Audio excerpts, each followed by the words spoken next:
তো এখানে দেখো যে একটা ম্যাথ দেয়া আছে, বলছে এত ইকুয়াল কত।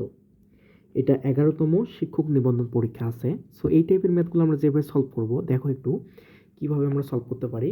ম্যাথের কিন্তু শর্টকাট টেকনিক মানে শিখতে চাইলেই হবে না, বাট ম্যাথটা আসলে কোথায় থেকে আসলো এটা আমাদের শিখতে হবে।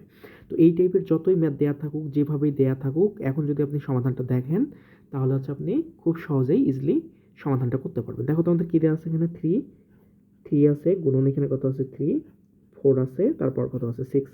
তাহলে দেখো এটাকে যদি আমি ভাঙাই লিখি, এখানে কত আছে এই থ্রি, এটা কি ঘনমূল না, তাহলে এটাকে আমি কি লিখতে পারবো ওয়ান থার্ড, তাই না, গুণন ফোর, এটাকে কি লিখতে পারবো ওয়ান থার্ড, তার পাওয়ার কত আছে সিক্স। এখন এই সিক্স দুইটার উপর আমি দিই, যদি দিই তাহলে কি হবে থ্রি, তাহলে সিক্স গুণ অবস্থা আছে, সিক্স থ্রি গুণন ফোর, সিক্স থ্রি, দেওয়া যায় না? হ্যাঁ অবশ্যই দেওয়া যায়। তাহলে দেখো এখন এটা দিয়ে এটা কাটো, তাহলে কত হয়, থ্রির উপর কত স্কোয়ার গুণন তিন দুগুণ ছয়, তাহলে কত হবে ফোরের উপর স্কোয়ার, তাহলে কত হয় তিন তিরিকে নয় গুণন চার চারে হচ্ছে ষোলো, তাই না?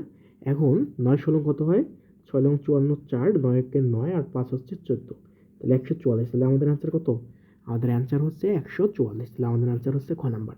সো এই টাইপের ম্যাথগুলো দিলে আপনারা হচ্ছে ইজিলি এইভাবে সলভ করতে পারেন। ওকে।